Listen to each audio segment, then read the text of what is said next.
Hey everybody, welcome to a brand new episode of We Need to Have a Talk. It's been a real long time since we've done this, and that's usually how I start every episode of one of these things. It usually is like about several months, if not years, between if not years. It's been years. Like the time between the Jupiter Ascending episode and the one we did and Prometheus was, I think, 2 years. Yeah, that sounds about right. There's a 2-year gap. So hopefully, like the plan is now that we have the channel, Ye Olde Nerdcast. I say oldie when it's old. We have the channel up and running. Say it like you got to say it like in old English, like olde. Ye Olde. Ye Olde Nerdcast. Ye Olde Nerdcast. It's up and running, so now I have all the incentive in the world to actually get these things out on time for you, the consumer, to enjoy. And I realized one thing as I'm listening to all the old episodes. I never introduce myself. Oh, really? I introduce everybody else, but as far as like the listener is concerned, I'm just a disembodied voice, you know. But I am Devin, the host of this show, and joining me, I've got a skeleton crew. Justin. Hello. And Jimmy. Hello. It's Halloween, so if there's ever a time for a skeleton crew, it would be Halloween. This is the skeleton crew. Exactly. Halloween. 3 skeletons. On an adventure. I was gonna do the Vincent Price. The world. I was gonna do the Vincent Price lines from Thriller, but they completely escape my head right now. Like, it's like the 1,000 ghouls and something, dude, whatever. Actually, it's funny you mentioned that because I was listening to Thriller a couple nights ago. Yeah, and he says hilarious shit. And he does. He really does. He says like Ebonics. But he does it in Vincent Price, which I mean, it's purposeful. Yeah. But he's like, y'all's neighborhood. He says that, you know what I mean? They're coming to y'all's neighborhood. Now you know that like Quincy Jones and those guys, and they were having him read this, were like, this.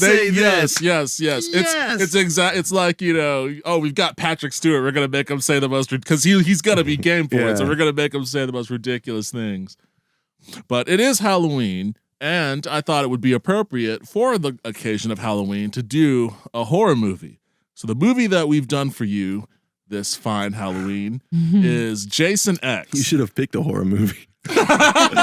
Yeah, no, that's a very appropriate comment. Should have picked a horror movie because this was not a horror movie. It starred a horror movie icon, Jason Voorhees, but nothing else about this movie was horror at all. Like, not even a little bit. Well, it makes me wonder, like, so what are the core tenets of a horror movie? What do you need to have in a movie in order to classify it as a horror movie? Because I remember I was reading an article earlier that was asking, like, it asked the basic question, is Cabin in the Woods a horror movie? And I thought about it, because I love Cabin in the Woods. Is it a horror movie? Cabin in the Woods is a great movie. It's a great movie. But is it a horror movie? Yes. Yes? Yes. Yes. Yes. Okay. It is. Well, the hammer of God has come down. I would say it is a postmodern horror movie. It is. It not unlike Scream in its own way. Actually, it does bear a lot of resemblance to Scream. So, yeah, okay, I'll accept that answer. That's a good answer. I would say I was leaning on the side that it wasn't a horror movie. Well, because I accept your apology. Sorry, I had to take some Stephen Colbert. Then how would you classify it? I would say that it was more of like a parody sort of comedy, adventure. I mean, there wasn't really any aspect of it that felt like it was intentionally trying to scare anyone. Yeah. It was all commentary. It was commentary on aspects of horror movie. It was definitely a commentary on the horror genre, but there was nothing about it that was like intensely horrific, except maybe save the ending, the very, very ending. Yeah, but I mean, I think that like there's lots of conventions of horror movies in there that are, it has some jump out scares. It's got lots of gore. It does have lots of gore. I would say it arguably probably is as scary as many quote unquote horror movies. It's just a lot better movie than most of them. Maybe because I was enjoying myself watching it so much, yeah. I didn't quite get the feeling that I usually get watching like some lame horror movie like Jason X. Oh, Jason X. Yeah, honestly, I just don't think there's much meat on the bone here. Probably. So we probably should go really- ahead and fucking fillet this fish and then move on to Yeah, like a wider discussion of horror as a genre and maybe Well, Halloween or something. the thing is, like, Friday the 13th is such an iconic series that it almost baffles my mind what has happened to it, because this isn't even regarded as the worst Jason movie. The worst Jason movie is, according to critics, is Jason Takes Manhattan. Oh, Yeah, I saw that back in the day. Yeah. Well, did you like it? It didn't scare me at all. No, like, But here's a question, and you guys are younger than me, I think. So, is Jason scary to you? I think there was a period of time where he was. Like, it's kind of, I mean, there isn't really a difference between Jason and Michael Myers.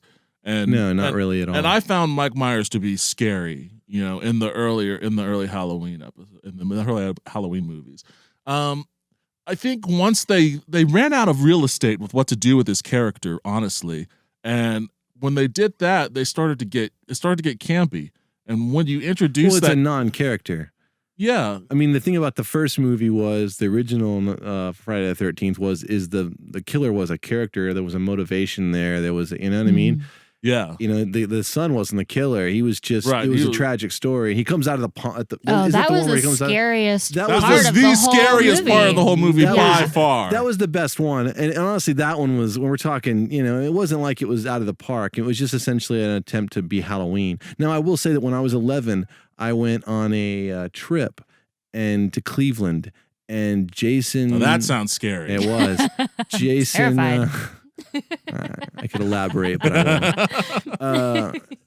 I saw Nightmare. I saw Friday the 13th Part 6 there. Yeah. While I was in Cleveland, and generally, it freaked me out. I don't know why. Just what the I mean? combination of seeing it. I how old was are you? 10 years old. Okay, well that's why it freaked. But I'm trying to figure out the point at which that stopped being remotely scary, because it's not really very scary. Jason's just not that scary. Yeah. I don't know. Maybe it's the passage into adulthood when you realize that any random person on the streets can walk up to you and stab you or kill you or something. I don't know. Because like there's really nothing inherently scary about what he like. Freddy Krueger, like to me, as a kid, and even a little bit as an adult, maybe because a lot of the child tendencies and memories of Freddy Krueger still lives. Like to me, that idea of him and not, having control of my dreams, of being in a horrific nightmare that could kill me in real life. Like to me, that's scarier. There's a mysticism, a magical element to it that makes that a little bit more. And I think like with a lot of, the ghost and ghoul type aspect of horror, it's that magical element that infuses a lot of fright into it. I think it's, when I was a little kid, I wanted to be a horror writer, and I wrote Stephen King a letter, and he wrote me back. Yeah, what he said. I said want that- this letter. Where's this? He sent me. I actually have it. You have in it? a box upstairs. You know what I You mean? should go get it. I will. I'm not actually sure if it was him personally wrote me back or if his assistant wrote me back, but I got a typed letter back. That's what I mean? awesome. This is back in the days before computers. I mean, Yeah. And one of the things, they sent me the letter and several articles that they had Xeroxed about writing horror and stuff. And basically it said that one of them I remember was like, people have different fears. Like people fear different things, Right. And so I am just not all that scared of people, just regular people with knives or guns come to my house or chasing me. You know what I mean? Because you can. It's like that movie, The Edge. At some point, you can run and be scared, or you can say, "No, fuck this." You know what I mean? Right. I'm gonna find a corner, and I'm gonna make that motherfucker come to me, and I'm gonna have a surprise for him or whatever. As a kid, but to me, the scary movies are the ones with supernatural stuff that that kind of question mark. It's like The Exorcist, Exactly. or The Shining. You know what I mean? Now The Shining. My orientation to The Shining is different, as I appreciate it more for being an amazing film than it actually being legitimately scary. But it still gives me chills. There's still moments. But The Exorcist, I saw that when I was in college, and it was deeply disturbing. The Exorcist is the scariest movie ever. Gemmi, what is your So for Heart of Horror TV, whenever I'm interviewing people, I always ask them at the end of the interview what is their favorite horror film, Yeah. or one that influenced them the most or affected them the most or whatever. And the top two are The Shining and The Exorcist. But that, like, those two films seems to have shaped most people's concept of what horror films should be at a very early age. Right. I think for The Exorcist, a lot of that for me, I'm speaking only for myself, is the religious aspect of it, because that is going to be an eternal question mark for everybody that's alive on earth. People will claim that they know or they believe in one thing or another, whatever, but nobody actually truly knows. So the idea that such a terrifying prospect, is the idea of it is put out into the ether as one possibility that might be true, and then all of the terrifying implications of what that movie exposed about it is to me way more terrifying than some guy with a knife chasing me down the street. Oh yeah, because if you are possessed by a demonic spirit, like you have no control over like fighting that shit off. Really, like that's terrifying to a lot of people because the question, of could this be real? Could this actually happen? Like even beyond like just the possession aspect of it, it's like okay, you're possessed by a demon, a guy comes and exorcises it, whatever. But then it's like, you're eventually going to die. Everyone's going to, and what happens then? Like, is that demon going to be there and like, hey, fuckface, remember me? Like, I was inside you and you spit me out. Well, now you're going to spend an eternity with me. You're like, what is that? Like, the movie like that like really pokes at all of the religious fear that exists in a lot of people that were raised religion. I was raised in a religious household, It's going to be a lot scarier for people like that than, Jason Voorhees is. Yeah. But speaking of Jason Voorhees, we veering back onto the movie at hand. Yeah, it's going to be a problem. We really don't forward. because this movie here. is so bad. Like there is no, and I was watching this movie and I was remarking to a friend of mine, like it's extremely remarkable. The fact that they managed to make like an hour and 20 some odd minute long movie, with so much in it and have absolutely no plot, like not even the semblance of a plot. What has a plot? What is the plot? I would love to hear what the plot is.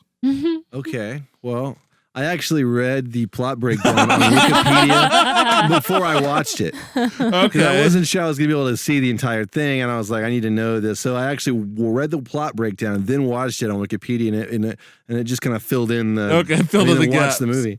Yeah, Jason is up to his regular hijinks. He's being studied. He's being studied for his. The movie starts off with Jason being he's held in captivity from the U.S. military. And right then and there, you should understand that this is kind of like a side. They're trying to figure out things to do with Jason Voorhees at this point, just to keep the franchise rolling. They've done everything. They've sent him to New York. The last movie before he went to space, he went to hell. Like Jason Goes to Hell was the last one before Jason X. Forgot about that. And where else do you go after you've been to New York and hell? Well, I guess you go to space. There's no way. Maybe Jason is actually Meatloaf, and he went to hell and back. Oh my god, he's a bat out of hell. Yeah. Oh, dude. He's big like Meatloaf. He is big like. Well, he never seems to go away like Meatloaf. Never goes away like he's unkillable. As many times have I shot Meatloaf, and he still comes back. Jason Voorhees is much the same way. Here's the thing about Jason that actually, as a kid, I noticed it made him stop even remotely being scary. He never runs. No. He doesn't run. He never runs. Because like he has this magic ability to always be. He'll never ever catch you. No. Ever. The only way he ever catches you if you stop running for some reason and then let him catch up to you eventually. You know what I mean? Which is just dumb. You know, you could literally see him and be like, I'm out of here. I'm out. And then just run. And just run and get in a car. And as long as it started, you know what I mean? Like a new car. A new car. A 2012 Chevy Malibu. Drive to a gun store and then get a shotgun or whatever. You know what I mean? Well, the shotguns that these military guys had didn't work. Well, I mean, we're on a different whole thing now with this movie. I mean, it's like the idea of, that's the thing. It became ridiculous when he just wouldn't die because it's like the concept of a guy like Jason and Michael Myers for that matter. It's like, that's the thing about guns. You can basically just point a gun. You don't have to be a badass. You can point a gun at someone and fucking pull the trigger, and they're gone. No matter how scared they are, what kind of mask they've got on. Unless that mask is made of adamantium, they're fucking coming. One of the interesting things, one of the things that did give Jason a little bit of fright into his character was the idea that he's kind of invincible, but there was one weakness. You had to like stab him in the eye with like a knife or something.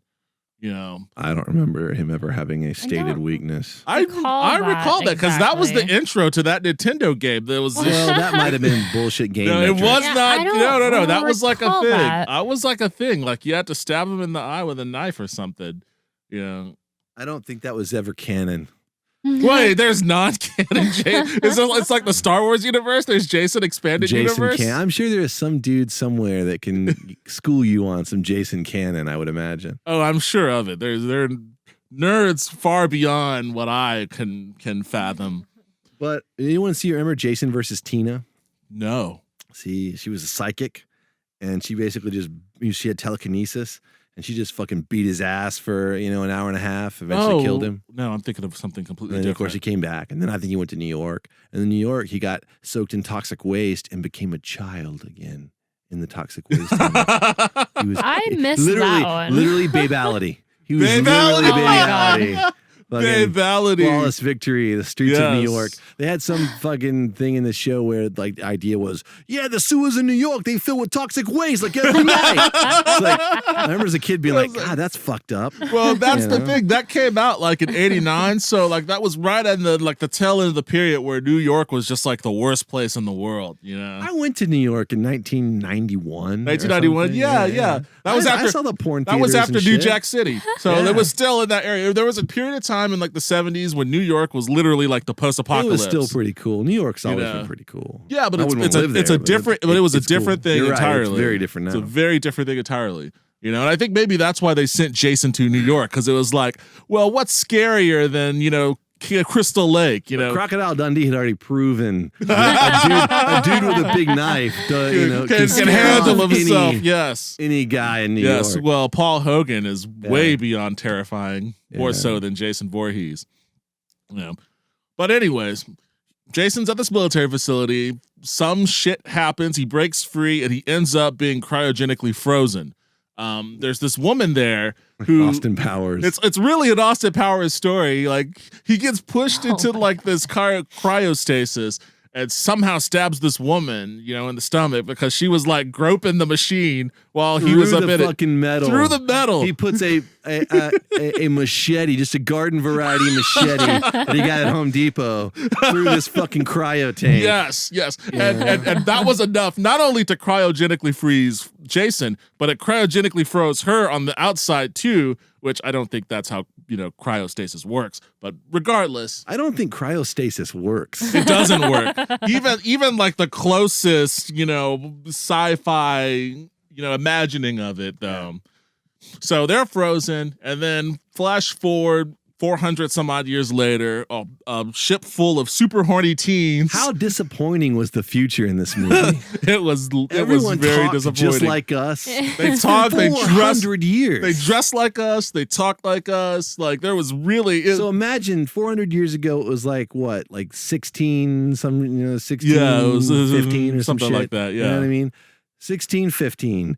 Think how different shit was, in 1615, like just the way we talked and dressed and shit. Flash forward 400 years, and it's like, it was a God. Did you guys not even try? It was kind of like shitty Star Trek, only without any of the kind of Star convention. Trek. Even shitty Star Trek is a much too the oldie, like the first season, Next Generation kind of sets. Yes. Yeah. Okay. Yeah. I will agree with you on that. Absolutely. Planet Hell type stuff. Kind of like shitty Deep Space Nine. Yeah. You know what I mean?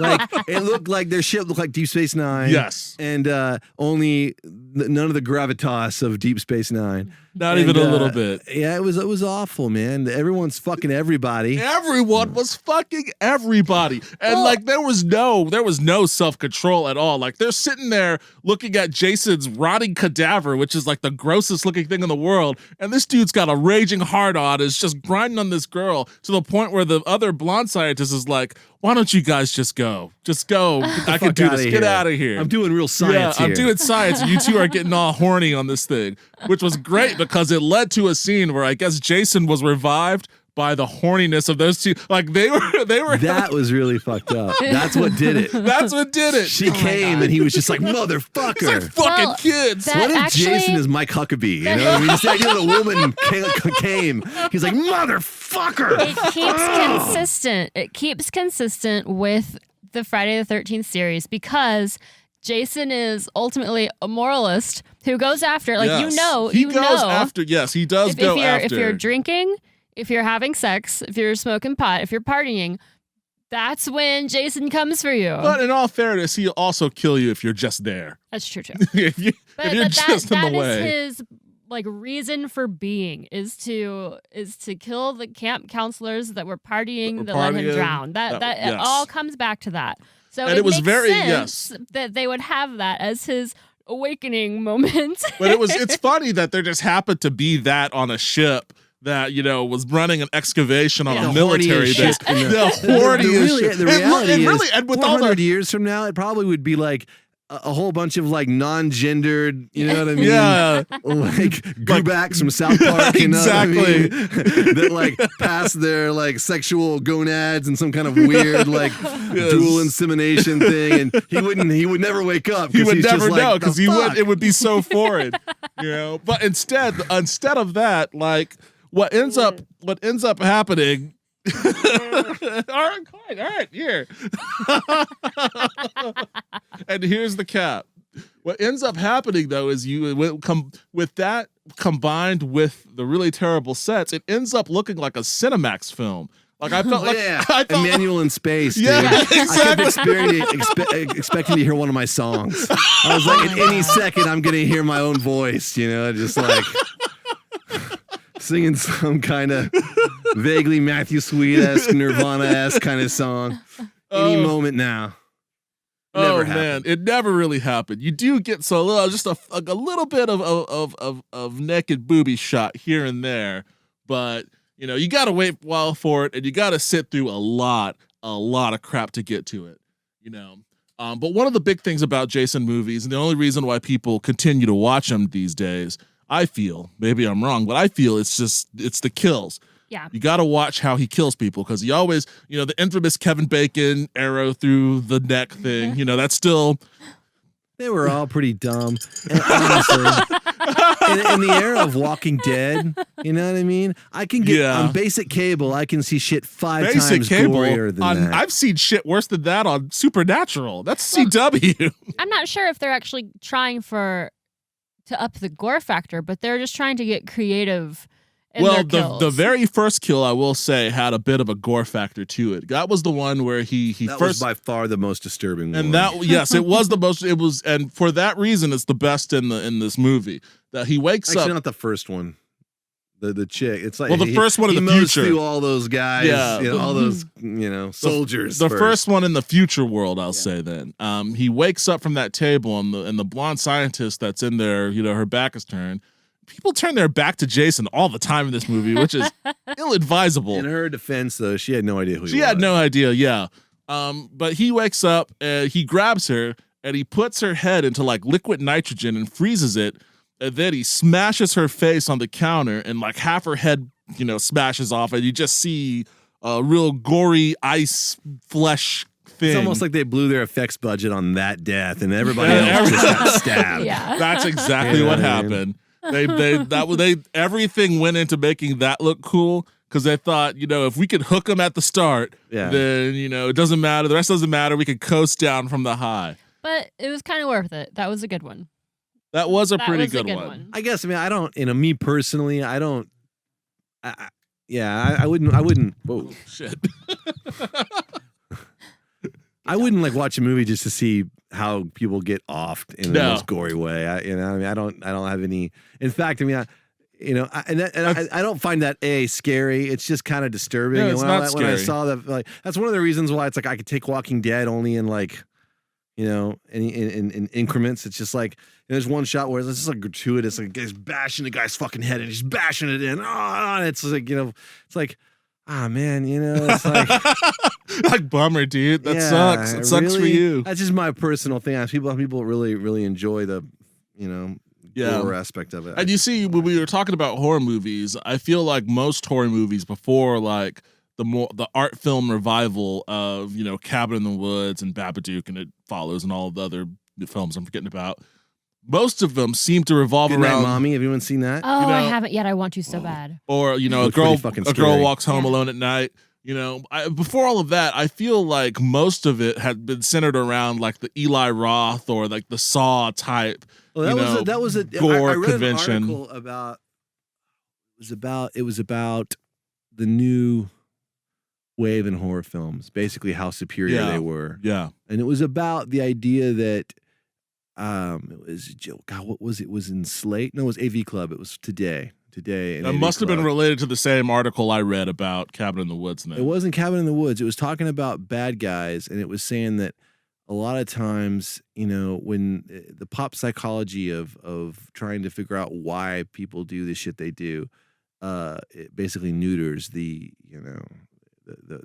evil. Doesn't make it as scary. It's like a force of nature. Right. The thing about Michael Myers is that you didn't know why he was fucking doing it. He was just doing it. You know what I mean? Right. The minute you try to explain why, blah blah, I guess in the remakes they do that, and a lot of times in the remakes they go back and they try to add because that's context to the character. Yeah, they're like, well, that was the problem with the one back in the 70s. They didn't spend any time developing the character. Well, the character doesn't need to be developed. Some douchebags in suits at studios are like, we really need to feel, and I could go on. There's a lot of examples of that kind of shit. You know what I mean? Where it's like, I don't feel anything for so and so. We need to understand who's behind the mask. It's like, doesn't matter who's behind the mask. That's why Alice Cooper wrote that song. Yeah.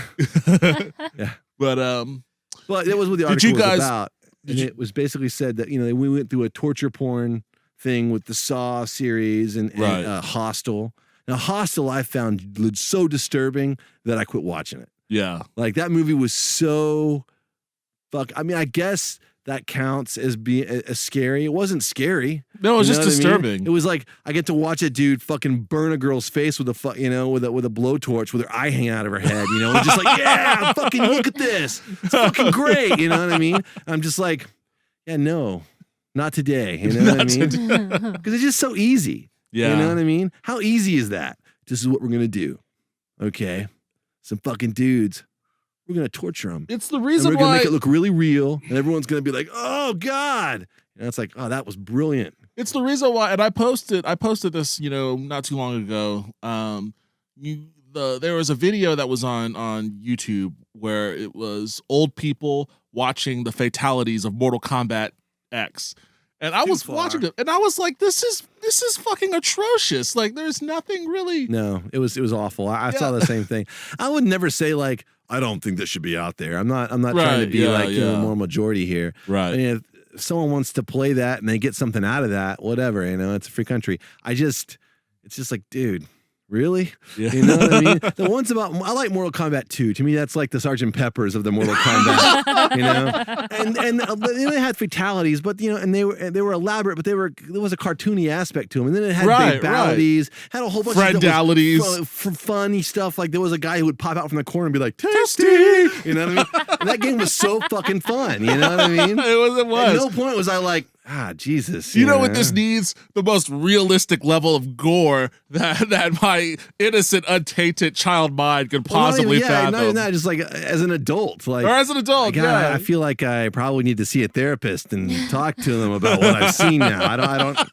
I didn't need to see that, I guess, I don't know. It's just like, to me, it's like if it's served in the story and it's part of the thing, it's one thing. But I think it's like the monsters always, we're talking about being scared, you know what I mean? Right. Being disturbed and being scared are two different things. And I think it's tough to scare people. Scaring people's hard. You can jump out, you know what I mean, and scare people, but really scaring them like the way The Exorcist scares them or The Shining scares them, that's tough. You know what I mean? To me, that just seems like a borderline impossible task. Disturbing people, easy as hell.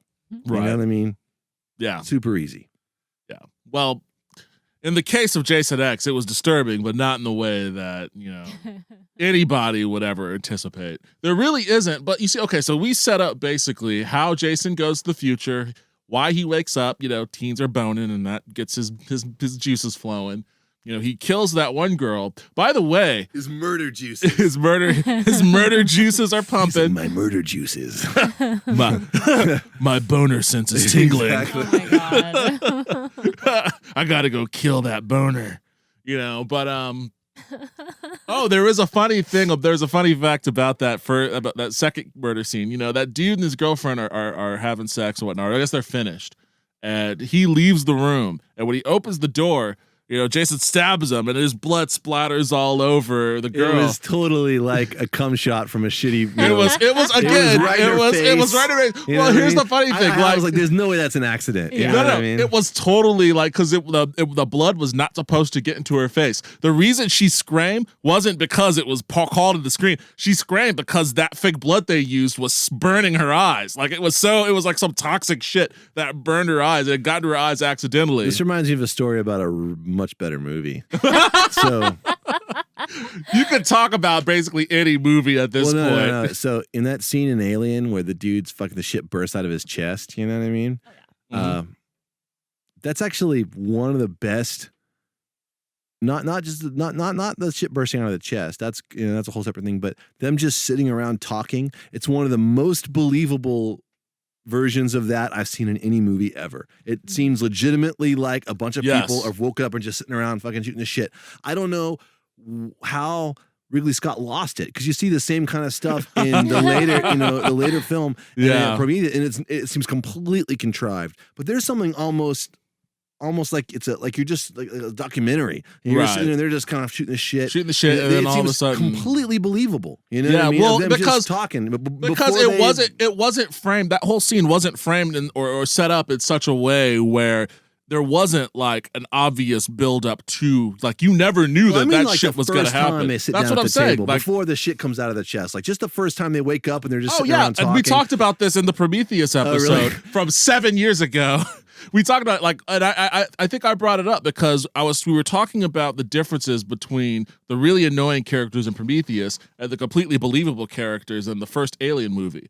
And in the first Alien movie, they all just seemed like real blue collar workers that were just sitting around a table shooting the shit. There wasn't there wasn't anything about the characters that seemed like they were written for a Hollywood spec script or anything. They just seemed like believable, relatable people. I guess I had heard that some of that was improvised. Like they just kind of and said, I would totally believe it. Yeah, it seemed improvised. It just seemed like them.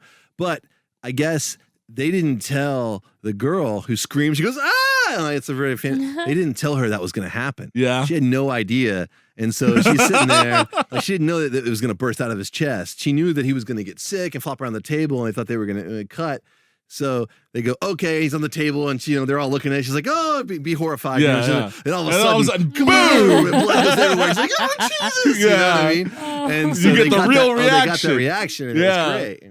And I like maybe it would make sense that he would try to mimic that because apparently, as I have in my notes here, this movie was written by Todd Farmer, who played Dallas in this film, and this film was.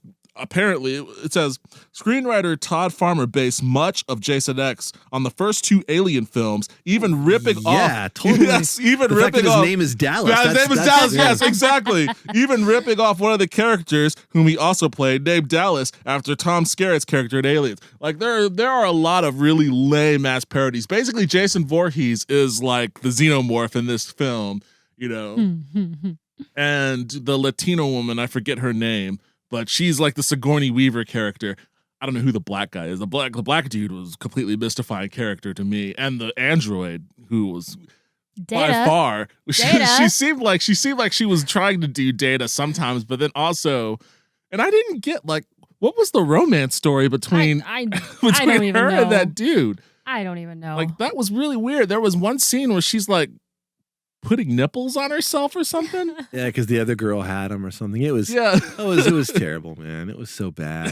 The idea that people sat in a theater theoretically and watched this movie. Theoretically. I mean, there's no theory. There's no theory about it. This movie had a budget of $11 million and it grossed $17 million. That's insane. insane. So not only did people watch it, but they made it a success.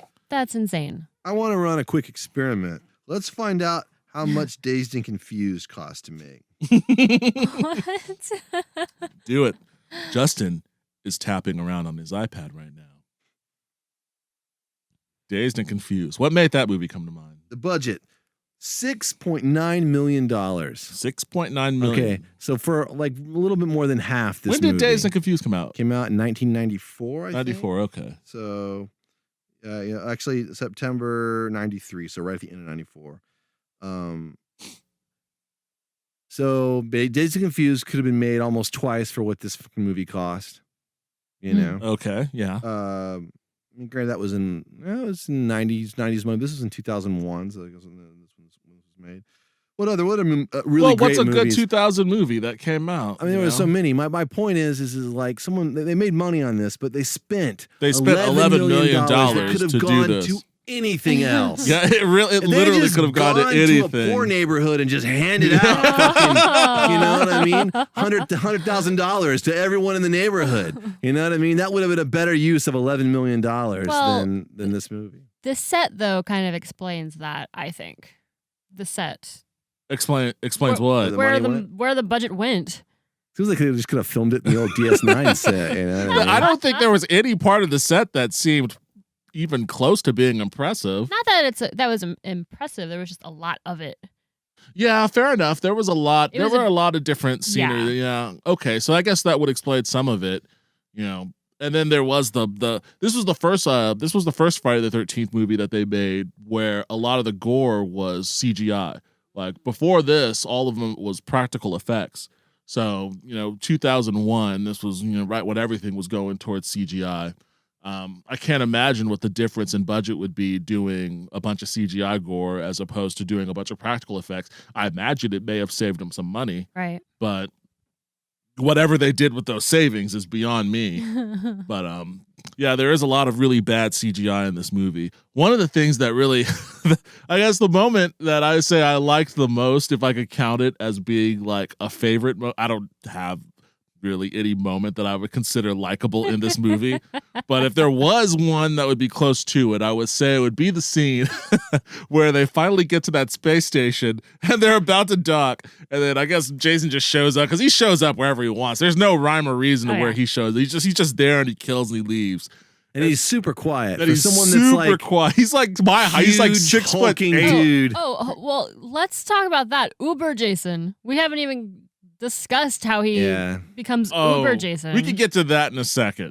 But first, he kills the pilots of this thing, and because those pilots are dead, they totally just fucking 9/11 this space station. They just smash the shit out of it, and it explodes like a fucking nuclear bomb. I thought it was crazy that the space station had no way to stop it. Like, but this is why in every sci-fi movie in space they have tractor beams. You know, you put something, whatever. It doesn't matter if you know the ship or not. If something comes within your range, you put that shit in a tractor beam. Just in case, just to control how it docks with you. Or you got shields or any number of fucking things to prevent something from just... All right, so Halloween was made in the 70s for $325,000. Holy That's how shit. much they spent. In 2001 money, when this movie was made, basically $1.1 million.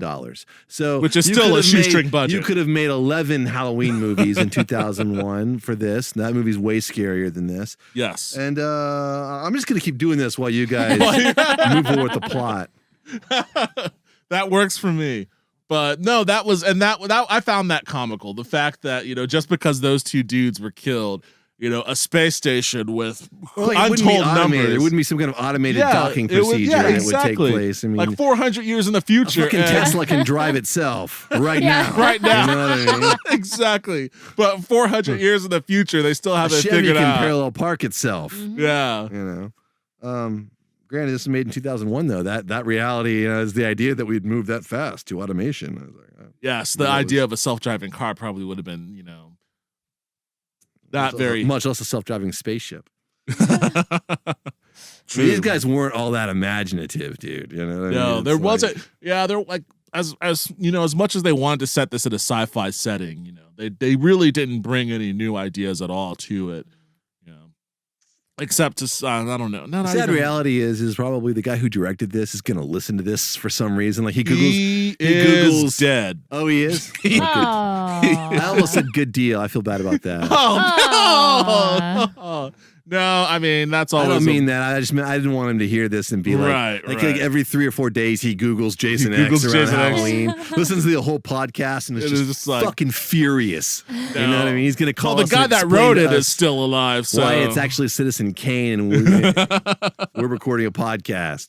the Citizen Kane of horror movies. Well, it is the Citizen Kane of bad horror movies. I'll say that. Oh, I won't even give it that. This isn't even that. It's not even so bad that it fails in that spectacular way. You know what I mean? This is just why. That's why I'm looking at the budget. It's like, You're like, you know, why? They could have had Jason doing anything. They could. Why not make him into a rock band like the Misfits, only starring Jason? They tour the country. Oh my Every once in a God. while, Touring he the fucking murders the country. manager. You know what I mean? That would have Yeah. been. You know, maybe they could No, make a like, statement I about bet you, music I bet industry you the or three of something, us you know? could just toss ideas what to do with Jason out to the air, and it would all be better than because like Jason in space is almost like a Key and Peele skit. It's like- almost like somebody was just Yeah. like, "Oh, what are we gonna do, man?" Key and Peele would be more imaginative. Key and Peele Or would be way like a more being imaginative, there, yes. where Jason is like a poet, but he never says anything. He just grunts and occasionally swings his machete, but everyone just projects their own shit onto him. Right. And so he's like a genius, you know what I mean? They're like, it's a Scrody McBooger balls, you know what I mean? All right, so what are some other really great low budget? How much is let's find out how much the Babadook. Yeah, the Babadook wasn't like a super expensive movie, from what I recall. Spell it. I mean, there really wasn't. Like, the Babadook had like 3 locations, not very many actors either. So I can't imagine that it would be a super expensive budget. But I mean, you could do this all. I mean, how much did Moon cost, really? I mean, Budget, okay, Babadook cost $2 million to make in today money. right. So, you know what I mean? And 15 years ago, that probably would have been like, just 3 million. Yeah, probably like So, 5 or something like that. somewhere I around- don't know. somewhere around The that point area. is that you could have made the Babadook several times for what they spent on making Jason X. My point is like this is like when we talk about before about like people tearing things down that are awesome, finding some fucking reason, Right. like, you know what I mean? Exactly. I didn't feel the representation of, insert Yeah. marginalized group here was appropriate in this, and then they always take the things that are just fucking killing it. Well, You know yeah, what I mean? like, That are- the highest example Yeah, of high. you know? And And it's like because you know, and they do that because they see that it's a And- high and thing, they think it's awesome, and they wanna be part of it on Yeah, they some want to level, be a yeah. part of it. They're like, Yeah. why can't? Okay, so this is so awesome. Why? And you know what? Black people get it. Because now Finn, the hero of Star Wars, is black. 1 year from now, Black children all across America are going to be dressing up as the hero of Star Wars for Halloween, and that's a great thing. I think that's cool as shit. So I completely understand why people have that feeling and expectation. But I completely agree with you. Like, so much money is spent on movies like Jason X that it could be spent on something like, give a black director, a black female Jewish lesbian director, the chance to make a movie. who's trans and who's trans and fucking, Over, a like, socialist and, maybe has one leg. I was gonna go amputee, but Whatever. We're tossing it all out of the we might as well table. infuriate everybody. at Yeah, this we're point. putting it all out of the table. My point is that like this is not like this is indicative of a whole wave of shit that goes on. They spend money on just this fucking lame dreck. You know what I mean? And the idea that just the fact that Jason's in it's going to pull people into the theater, and it made money. It made like fucking $5 million. You know, and they were right. That's a sad reality. That is the they sad. were right. They were right. You know. They were completely right. They are proven time and time again. As much as people like us might hate them and rage against it and are like, what's wrong with Hollywood and all of that, in the end, the machine will always win. I don't even think it's the machine. I think we're the machine. I think every time people This rage, just turned into a 70s sci-fi movie with a bleak no, ending. seriously, dude. Every time people rage against, like, why do they do this? Why do they blah blah? Why do they cast why do they cast Emma Stone as not Emma Stone? Who is the girl? The girl that played in Dragon Tattoo, Rooney Mara. Why do they cast Rooney Mara as Tiger Lily? You know what I mean? It's like, why? It's like, you know why? Because it'll make more money, probably. Yes. No, Some and that's, fucking cynical dude. Ridley Scott's, Exodus, they're like, why are they casting all these white people as Egyptians? It's because, Christian Bale as a fucking Egyptian pharaoh, whatever role he played in that, people will go see it. Yeah. Because they like Christian Bale. They're familiar with they'll just it's go. brass tacks. It's raw capitalism. It has it doesn't give a shit about anything. You know what I mean? It's just a train fucking just mow. It's like Snowpiercer, just mowing shit down. You know what I mean? Just like no. And the thing is like, and there's so many people involved in those kind of things. They all just kind of look around, just kind of back out like a crayfish. Because nobody wants to be the person that tries to like get in the way of that. Yeah, well, it's the thing. It's like they don't even want to. It's like the speech that what's his face gives. Bring The Shining back into it, that Jack Nicholson gives in A Few Good Men. He's like, you want me on that wall. You need me on that wall. You can't handle the truth. That's the reality. It's like, these things aren't accidents. It's not a fucking accident. It's not like they didn't think about that. It's going to piss people off if we cast, Christian Bale as a guy in a fair. You think that's going to maybe bum anybody out? So I never even thought about to think about that. No. They thought about it. They just said, well, if we cast Christian Bale, we're probably going to make...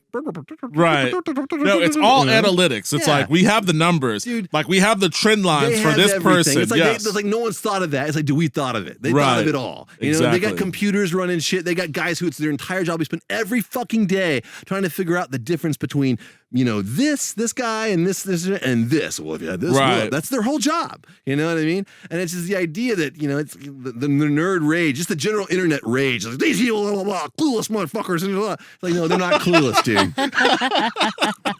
The natural selection of capitalism has fucking boiled it down to the, and granted, there's lots of clueless fucking people out there, but there is a methodology that is involved with this. They know what they're fucking doing. Yes. You may not like it. It may not subscribe to your reality of the way things should be, but they're out there to make money. Those movies they make movies to make money.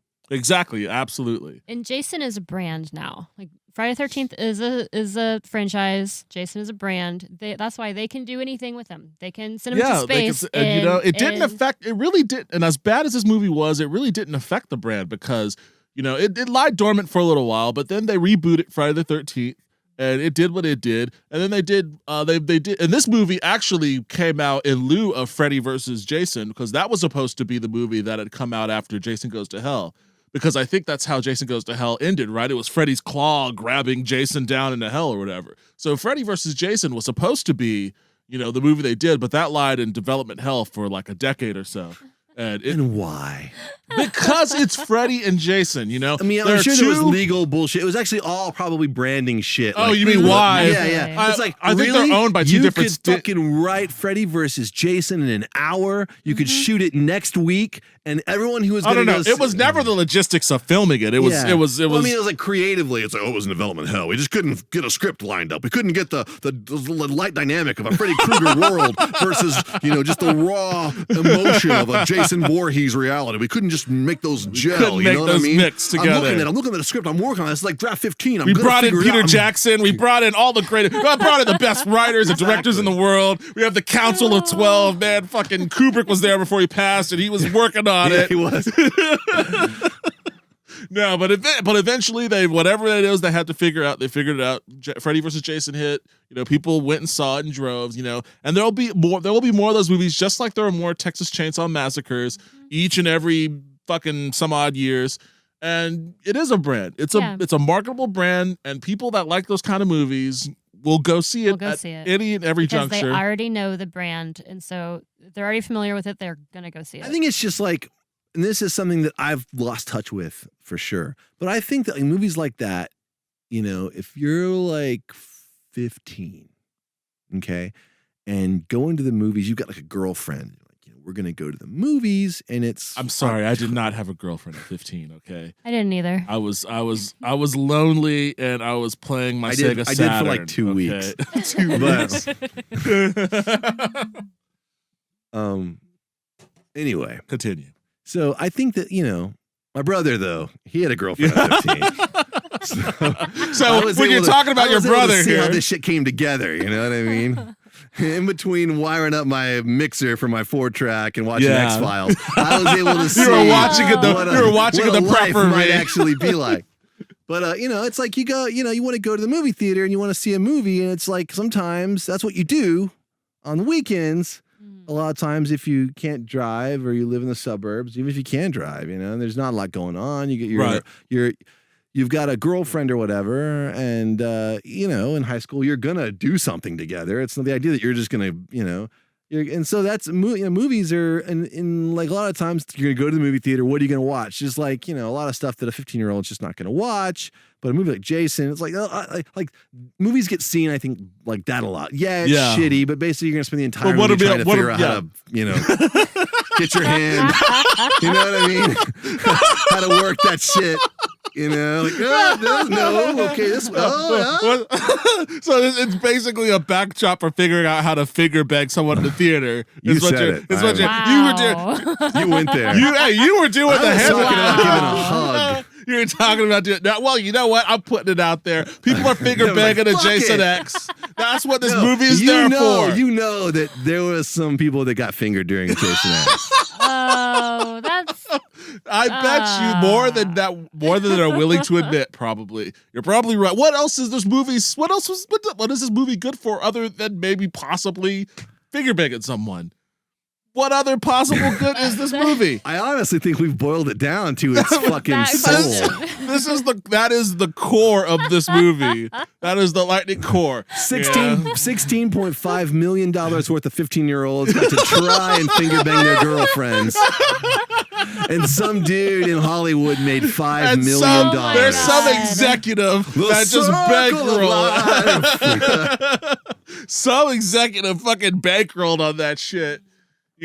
But that's Hollywood. That's movies. That's how it all goes down. I really don't think there's a lot left to say about this movie. We have said literally nothing really about this movie, and we still said more than what needs to be said about this movie.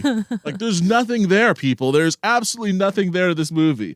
Like, Jason kills probably 20 people. Most of them super lame. Like, he pushes guys into spikes and like he headbutts someone. What was that fucking drill bit that was just vertical drill bit? It was just some crazy drill, and the dude falls on it. And watch out for the vertical drill bit over there. I guess the coolest part is like it's well into the floor. We don't know why we did it, but it's there, and you need to watch out for it. And the guy falls and he like corkscrews down. Yeah. And then when the girl finds him, she's like, he's screwed. It's like, oh my God. Honestly, I'm not going to lie. There were certain sections where on Amazon you can press a button and skip ahead 10 seconds. Yeah. And so what I would do is I would just like 10 seconds, 10 seconds, 10 seconds, 10 seconds. And then if it skipped ahead and it was like scene missing, like there's that great moment in Planet Terror where they're like kind of cozying up and it's kind of romantic and all of a sudden it's like scene missing and then everything's on fire. There was a couple of moments like that and I was like, okay, I got to go back and see what the fuck happened, But in general, I was able to absorb the movie. You missed nothing. Skipping ahead. You missed nothing. Especially like the scene where he takes out all the dudes. Yeah, no, that was way longer than it ever needed to be. It's like, okay, 6 dudes are gonna try and fight Jason. Yeah. Watch how it goes down. Yeah, and you know how it's gonna go down. Like, there's no mystery there. That whole part of Alien down into like only they added like 6 dudes. It was essentially the same thing. The set's not as scary. The aliens, the bad guy is nowhere near as disturbing. We do get to see a second version of Jason, though. Yeah, okay, so basically, female Data, fucking, for some reason, she gets decked out in bondage gear, and she's got 2 guns, and she just starts, she does, the most ridiculous gunplay to shoot Jason out. Like, guns haven't worked on Jason at all at any point in this movie. I agree. Except for this one moment where all of a sudden her guns are blowing his legs off and everything. And she shoots him, and he lands on, I guess, one of those healing tables or whatever it is. And then they just leave him there. Oh, that was just fucking bullshit. Yeah, it was like the ants? The nanobots, that remade him. Because the thing is like, if that was possible, why didn't they just remake the fucking super soldier guy that gets remade at the end, only give him a bunch of awesome ass mechanical parts? It's like they could have done that right off the bat. It's like, obviously we can't fucking fight him, so we'll take him, who we're going to rebuild anyway, and we'll just give him, I don't know, bionic fucking adamantium claws like fucking Wolverine. The craziest part is that machine didn't just heal Jason, it gave him a fucking superhero outfit. He was decked out in metal shit. Honestly, he had the new metal mask. It was so fused to his face. It's so fucking stupid that I don't even really want to talk about it. I'm forcing so, you to. It's so fucking stupid. That part, I mean, the whole movie, but that part especially was so fucking dumb that it's like, really, it's like, it was so fucking dumb. It was unfathomably dumb. So Jason gets healed up by this machine, and then they set the precedence earlier on. This machine heals people. But it never set up the idea that it enhances them in any way. At any moment and fucking make a bionic man. At the very beginning of the movie, like when Jason is pulled out of his cryostasis state, for some reason he was holding up his machete. I don't know why he was frozen holding up his machete, but he was holding up his machete, and he falls over and cuts the stoner dude's arm off. There's a stoner dude. There's always a stoner dude. Cabin in the Woods has explained why there's always a stoner dude. He's usually the first to go. Well, Jason falls over and cuts this guy's arm off, and they use that to set up the fact that they have the technology on this ship to put his arm back on, and it works just fine and whatnot. So, but that's all that the machine sets up. It doesn't explain at any level at all that it can enhance Jason to the point where it turns him into even more of an unstoppable killing machine. He has that moment afterwards where the android robot encounters, Mecha Jason, and they start fighting each other, and she's all of a sudden she's worthless. She can't do shit. Well, he beats her ass in microseconds. He rips her head off, And then it's like, well, now what's the point of the movie? If Jason can't kill everyone here in this state, then we're just wasting our time. The problem was that there wasn't a point in the movie before that part. Right. That was just insult to injury at that point. Yeah, yes, that's true. Yeah, just really, really dreadfully awful. Really bad movie. Really, I can't even remember how it ended, honestly. I'll tell you how it ended. How did it end? So basically, they pull up the Tiamat. The only thing I liked about the movie was I liked the name of the ships. They were all D&D. Yes, the Tiamat. Names. Yeah, Tiamat. That was awesome. And Grendel. Yeah. Grendel and Tiamat and Solaris, which is a nod to the movie Solaris, I would assume. Which is also best cool. part of the movie. Yeah, I agree. The name of the ships, best part. And I kind of like the part where he's like, "That's gonna take more to kill me," and they stuck him again. He's like, "That'll do. That'll do." But it didn't. That's the thing. The movie couldn't even commit to that. It didn't do it. I thought it had done it, but it didn't. It didn't do it.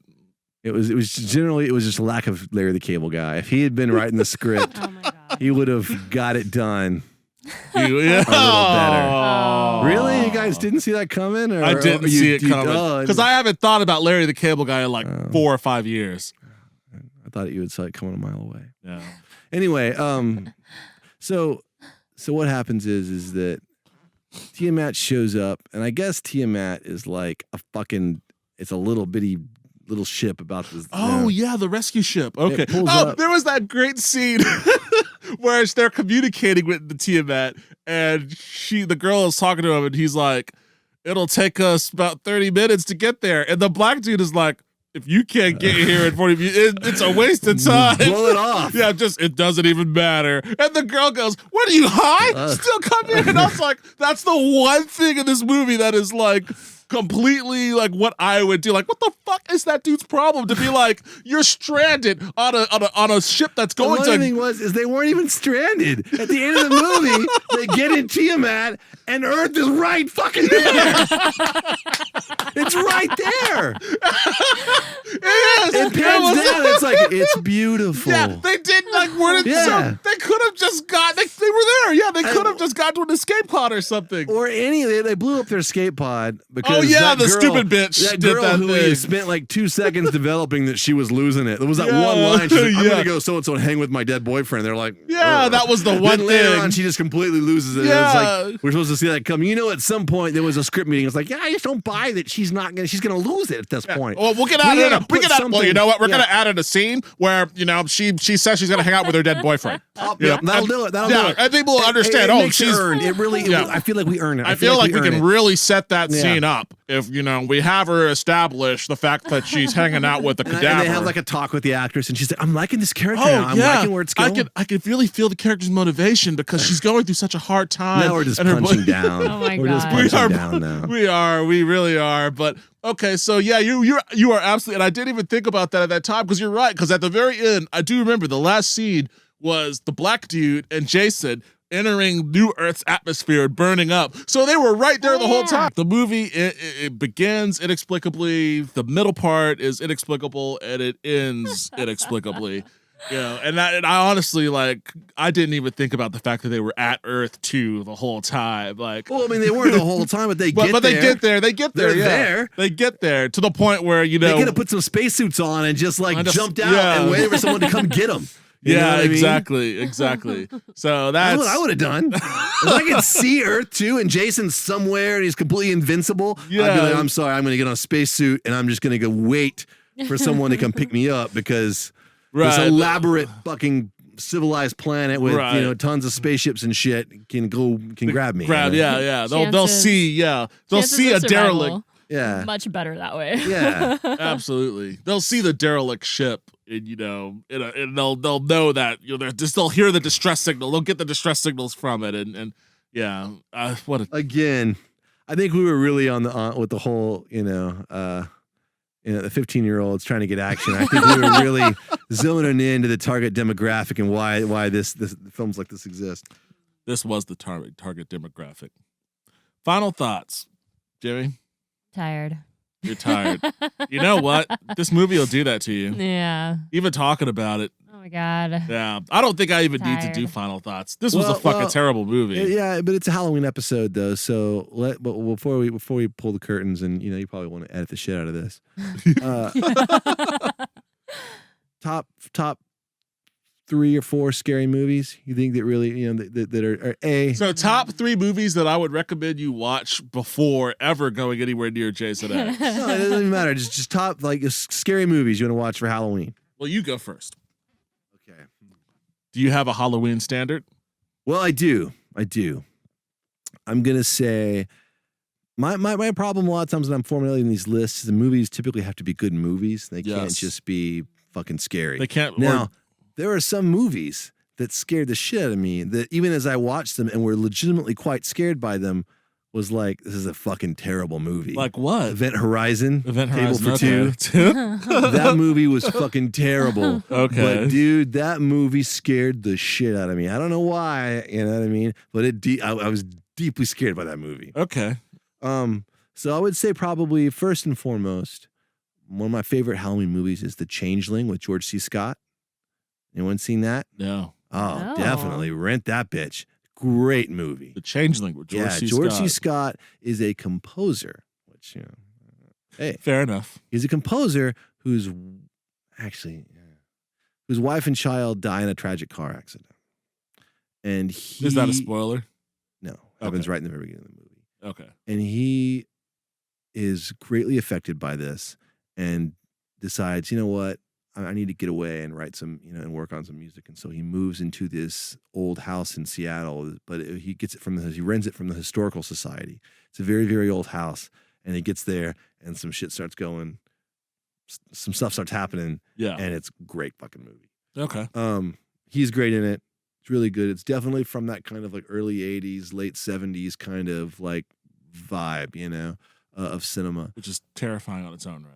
Yeah, it has that thing. Certainly The Shining. The Shining is just a classic. A, it's just an awesome fucking movie, and B, it's Have you ever been to the Shining Hotel? I have. The Stanley Hotel? Yeah, I've actually. They're making it into a horror museum. Oh, really? Are they? Yeah. I haven't been to the Stanley Hotel. I have been to the hotel that they film the exteriors at. Oh, okay. It's a resort in Portland, outside of Portland, called the Timberline. It's a lodge. It was built by a public works program in the 30s. Cool. It's really, really cool. If you ever get a chance to go up there and go, they didn't shoot the interiors there. I think the interiors were all done on a set, but the exteriors were all this hotel. I've actually got some pictures of it. It's really cool, and creepy because of that, but not really creepy. Yeah.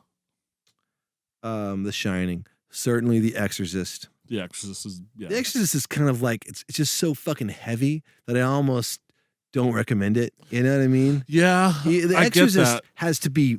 It's I could see doing The Exorcist once. You know what I mean? It's like I'm trying to think. It's like a good analogy. It's a pleasurable in the sense that it's scary and it's a good movie. It's kind of like The Road. You experience Yeah, you experience it, but after having experienced it once, it's like I don't have or Magnolia for that matter. Yeah. Just a movie that's like I watch it and it's great. I appreciate it, but I really, I don't have and all these movies have different reasons why, but I don't have a huge desire to see it again. The Exorcist just very being disturbing and fucking scary. I really don't want to see it again. The Changeling, Exorcist, The Shining Changeling is great. The Changeling has many chill moments. Okay. Where it's just like, oh man, not a lot of jump out scares, but legitimate moments where it's you get a chill. It's just a great movie. So I would say that's my top 3. There are other movies that I think are bad movies that I think are scary, and we can talk about that maybe after everyone names their top 3. But I would say those are my top 3.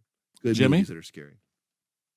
So I agree with The Exorcist and The Shining. Wait, are we doing favorites or scariest? What are we? What is our list? Scariest, Well, because Nightmare has to be my favorite. Nightmare? Yeah. The first one, I'm assuming. Obviously. Okay.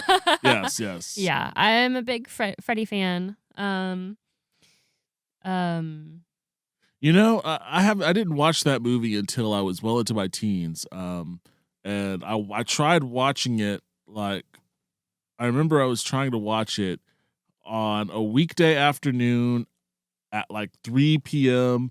after I just gotten out of school, and there was the sound of children playing in the background and sunlight beaming into the living room, and I was still scared shitless, and I couldn't watch that movie.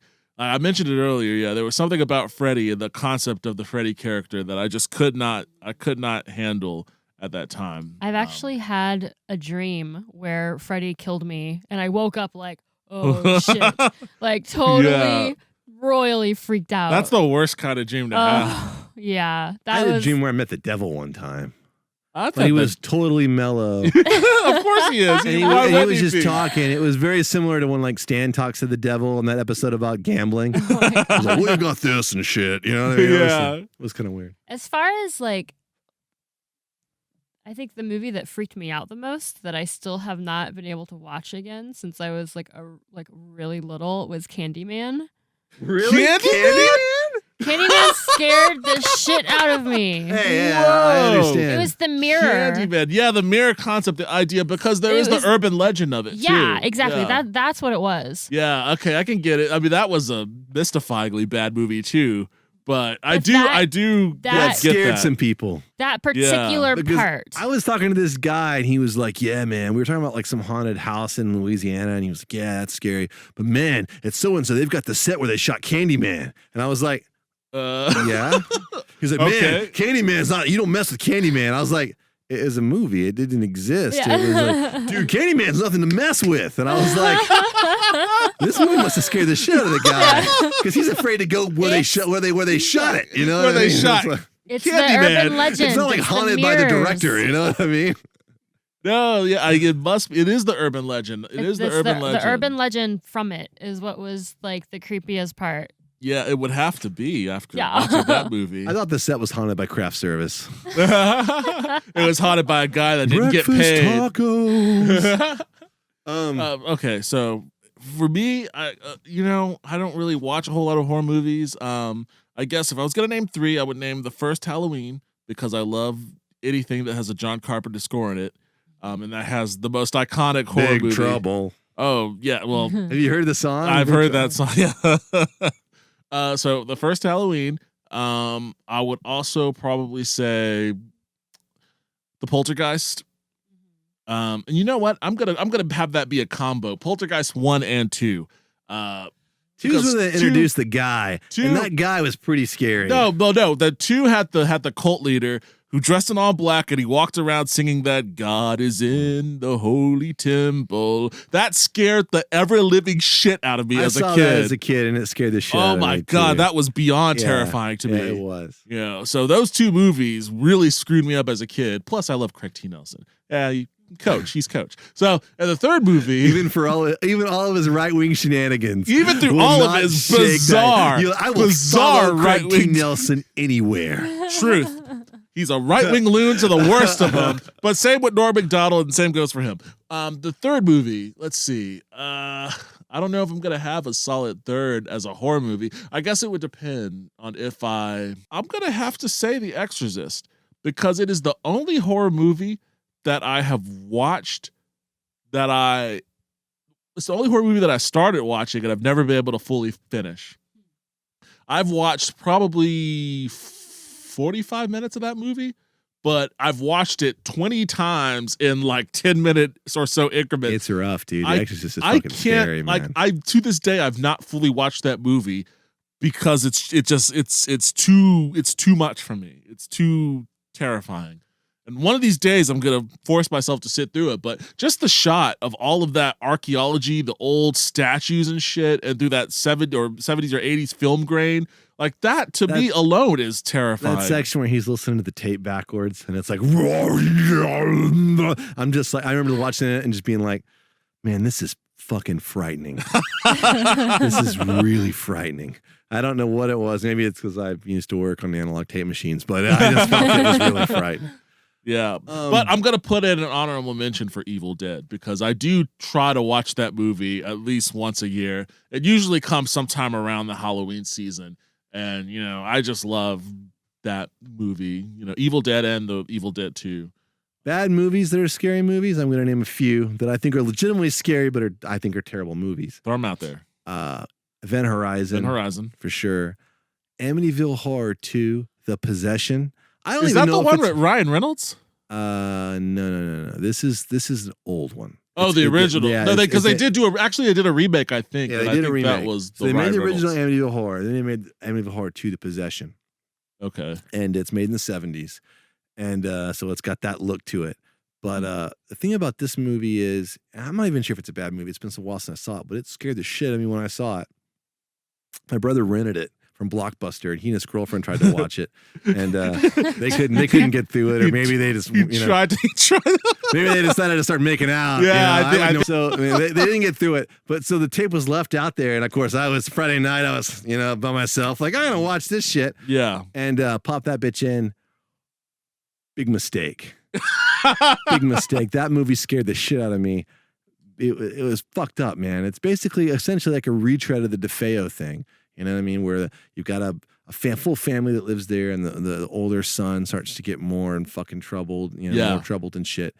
And but man, it's got all kinds of weird, fucked up shit in there. And I, for whatever reason, I thought it was fucking scary. I have no reason why now. I don't remember why, but I remember it scared the shit out of me. So Event Horizon, that movie. There was a movie that came out, and it's probably almost embarrassing to say, that came out not all that long ago, called Darkness. I didn't see that. About this fucking American family that moves to Italy, and they rent this house that used to be like a temple for this cult, and they find that out when they're living there for a while. And it's something about when the lights are off, you know what I mean? Yeah, that was also a big mistake. So at one point in 2006, around then, my wife was in that movie, The Return, a horror movie. Yes. With Sarah Michelle Gellar. And she went to LA to do red carpets and all that shit. She, and so I was left. I stayed in our house by myself for like a few weeks while she was out there doing all the publicity and everything. And that movie came on one night, and I decided, like, I'm gonna do this shit. Yeah, no good. Basically, this wasn't when you were a kid. This was like a couple years ago. Yeah, dude, no. I still, like, as a kid, I had terrible bad dreams, and that was the thing I had to watch out with movies I saw. Lots of things, like Somewhere in Time freaked me out. Just the music, okay? You know what I mean? I had to watch out what shit I saw, and sometimes it's still that way, man.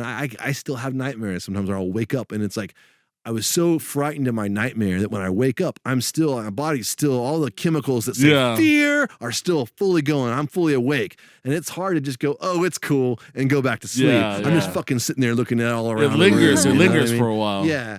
Sometimes when it's really bad, I have a really terrible nightmare, and I wake up, I gotta get up, watch some TV, do a little internet reading, kind of like, and then back to sleep.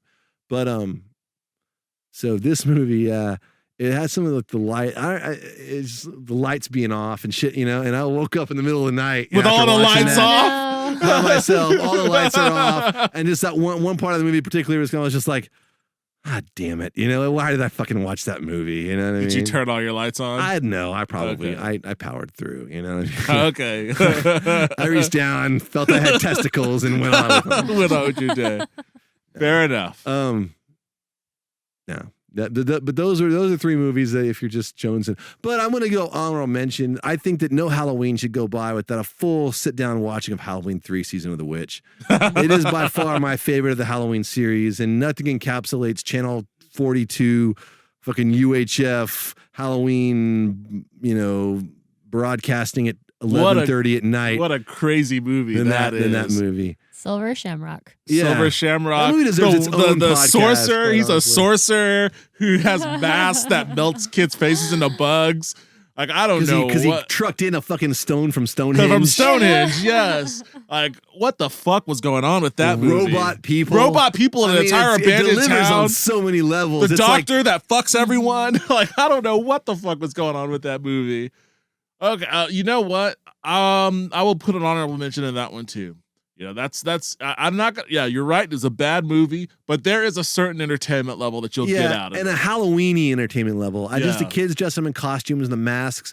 Yeah. It does a better job, in my opinion, of encapsulating just my vibe for Halloween than the actual slasher Halloween films. I think the first Halloween got it right, you know, because it was also in that same. See, I didn't vibe see vein. that. Like, I always, for whatever reason, I didn't see that in its entirety probably until like Okay. 5 years ago. Okay. You know, when it was on IFC or whatever. But in my youth, for whatever reason, Halloween 3 was ubiquitous. It was always on, and I always watched it at any given point. I remember like when I'm being in high school and just kind of having one of those kind of like high school Halloweens where you don't really go out and do a lot of stuff, but you're Right. doing shit at school. Maybe you're in a play or something. And you go out to eat and you come home and maybe you went to a haunted house or whatever, and you're sitting in there in your room and it's like 12:30 at night.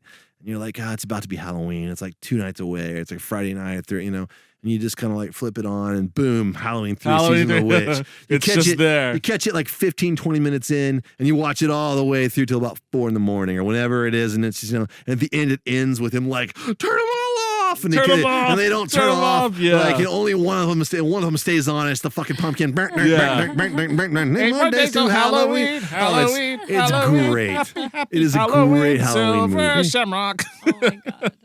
Oh, so there you have it, folks. Avoid Jason X like the fucking plague. Watch any one of those other movies, whether it's Exorcist, Amityville Horror 2, Halloween 3 Season of the Witch, The Shining, fucking whatever other movie you can get your hands on. And be safe, guys. And be safe. Watch out for kids You because haven't they're learned. out in the streets. Don't run them over. Call your parents. Don't do Happy that. trick or treating. Happy And trick-or-treating. Have a happy Halloween. We'll see you next time. I don't know what the movie's going to be. It'll probably be Babadook and It Follows. And maybe I'll throw in The Visit just for good measure because that also came out recently. I did watch that movie. Oh, I saw that. M. Night I wanted Shyamalan. to see that. I heard it was good. You should see it. I saw think you that should one. see it. Yes. I think that should be a three-way movie that we do next time that we could actually, you know, sink our teeth into Honestly, dude, decent takes of horror You and movies. I both know that the next thing that we're going to do will be The Force Awakens. It's only like a month and a half away at this point. No. Trust me. I am going to try my hard. I know I always say this. I'm going to try my hardest to get these episodes out. We're gonna do this There's more gonna often. There's going to be this one episode before we do Force, because there's going to be one for Force Awakens, obviously. Obviously. But before then, And this was almost it. this was well. It got a little deep. It got a little deep. But you know, there will be more. So you know, subscribe to the channel. Check in every now and then. We have a Twitter. You know, follow the Twitter account. The links are going to be in the description below. And you know, have a good Halloween, people. Happy Halloween, everybody. Happy Halloween. From your friends at Ye Old Nerdcast.